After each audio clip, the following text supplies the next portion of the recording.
Ciao, sono Elena Vittoria e sono una chantosa napoletana. E tu sicuramente conoscerai questo straordinario personaggio della nostra tradizione. Sì, quella che fa la ballerina. No, non è che so... No, è quella che fa il burlesco. Burlesco. L'abbigliamento puoi ricordarlo, però non è che mi spoglio.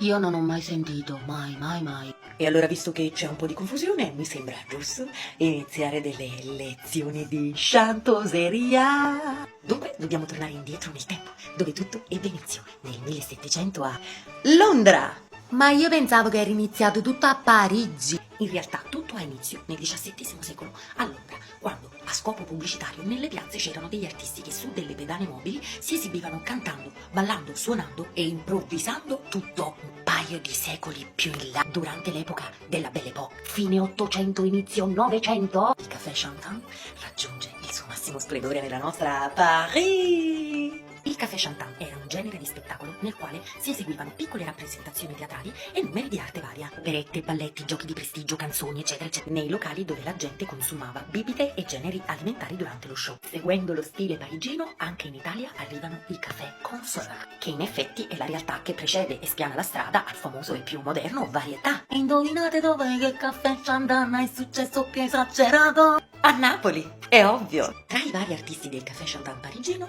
c'erano le prime donne, le grandi cantanti dalle soavi voci che si chiamavano chantoise o chanteuse. E dunque, poiché noi a Napoli non possiamo farci mancare niente, abbiamo preso questa donna parigina e l'abbiamo resa napoletana, ma la chantoise è diventata la chantosa, che tra parentesi è la vera antenata dell'attuale soubrette. L'introduzione alla lezione di chantoseria termina qui, lascia un segui se vuoi sostenermi e mi raccomando, continua a controllare l'aggiunta delle nuove puntate per non perderti la spiegazione più effettiva di che cos'è la chantosa napoletana.